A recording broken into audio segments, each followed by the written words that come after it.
The wind sweeps across the endless savanna, flattening the grass in silver waves, as a small band of Australopithecus moves low and fast, their bodies lean and wiry, their eyes sharp with hunger.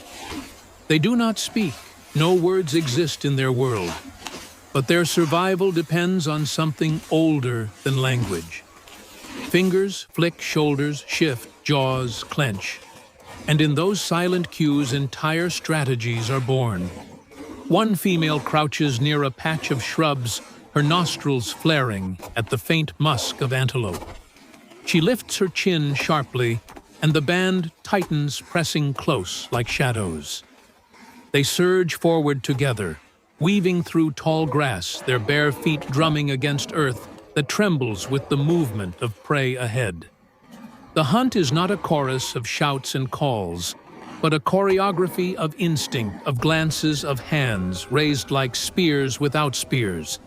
The antelope scatter their slender bodies, cutting through the plain.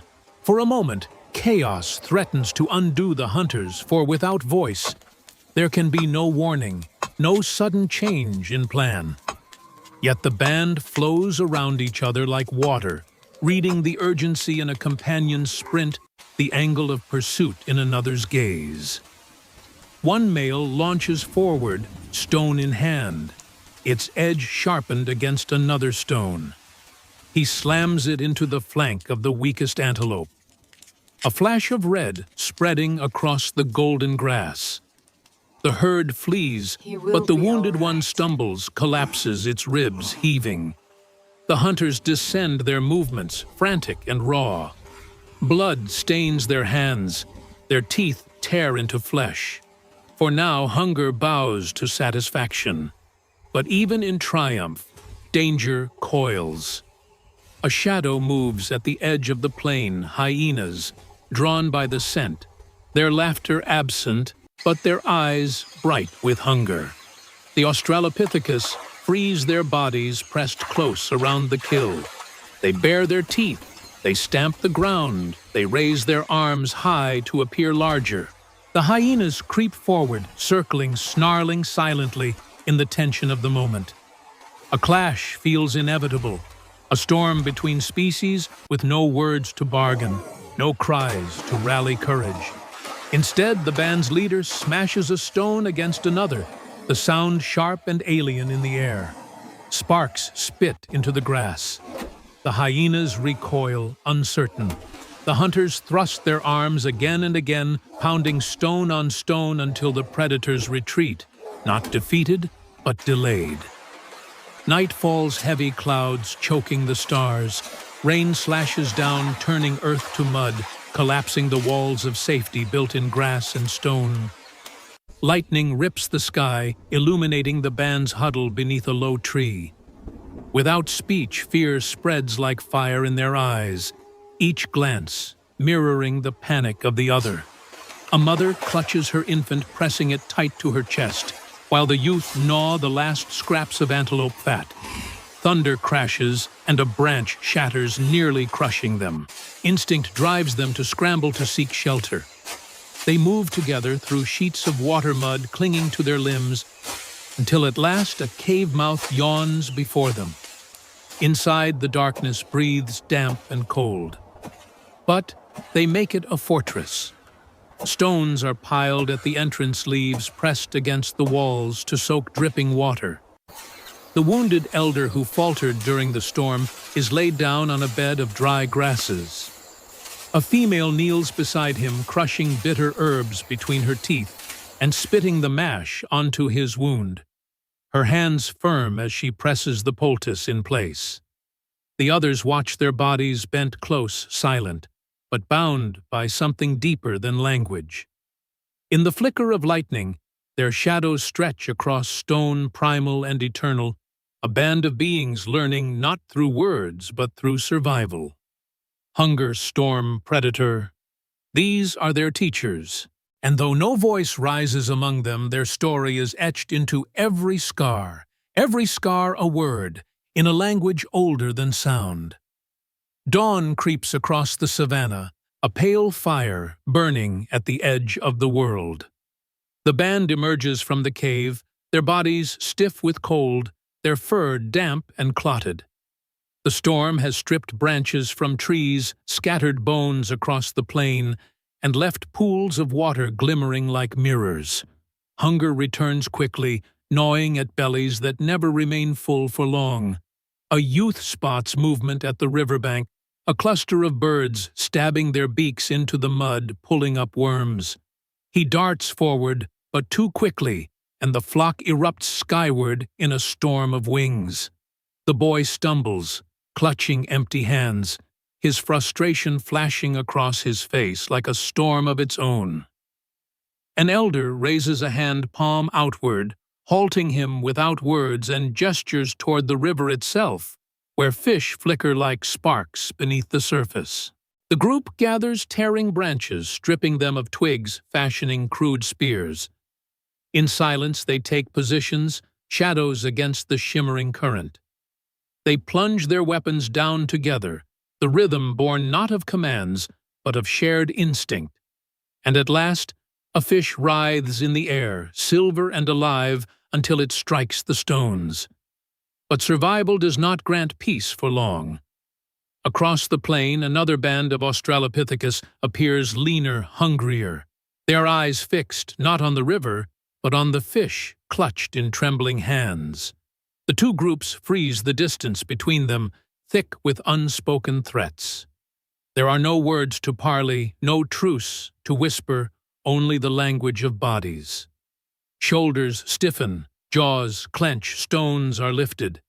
The river becomes a border drawn not by agreement, but by necessity.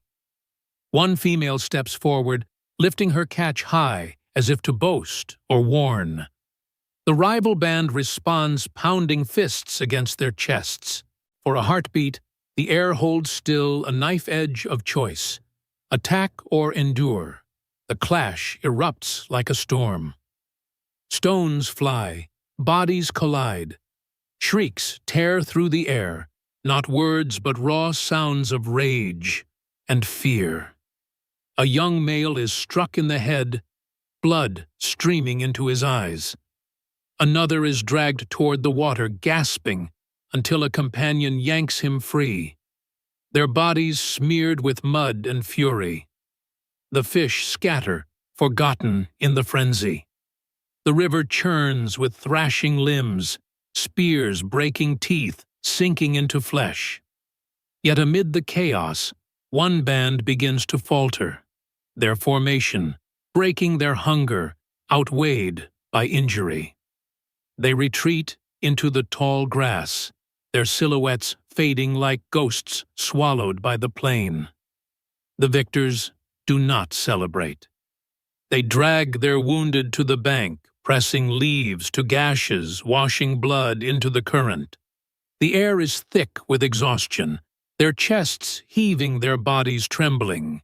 They gather the surviving fish, meager prize for such cost, and sit in a circle, each one watching the other's shoulders touching in fragile unity. The absence of language is felt most in such moments when pain could be eased by words, when grief could be shared in syllables. Yet instead, they lean against one another, breathing together, eyes closing, as if in silent prayer. Above them, vultures circle lazily waiting. The savanna gives no mercy, only tests. The band knows this truth, though they cannot speak it. Their story is carried not in voices, but in scars, in gestures, in the unbroken chain of endurance. And as the sun climbs higher, scorching the land dry once more, they rise again, for hunger has returned, and the plain will not wait. The sun bleeds into dusk, painting the savanna in fire and shadow. The band trudges forward, bodies battered but unbroken, guided by instinct and the pull of survival.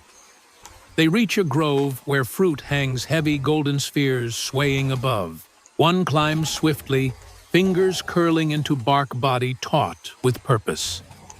With a sharp twist, he drops the bounty, and the others gather beneath, catching, clutching, sharing. For the first time in many days, their hunger loosens its grip. Infants gnaw soft pulp, elders chew slowly, and for a brief moment, silence becomes sanctuary, not struggle. Yet survival is more than filling bellies. A mother hums low in her throat, a sound without words but full of meaning, rocking her child against her chest. Others sway unconsciously, eyes softening the day's violence, washed away in that rhythm. The wounded elder breathes easier, his side bound with herbs, his hand resting on the shoulder of the female who tended him. Their circle becomes more than defense. It is communion, a bond forged in gestures, in touch, in presence. Night falls, and they huddle together under a canopy of stars. No voice rises, no story is spoken yet. Their legacy is written in action, the sharing of food, the healing of wounds, the endurance of storm and predator. Without speech, they have carved a language older than words, a language of survival, of blood and breath, of unyielding unity. And in that silence lies their myth, eternal as the sky above.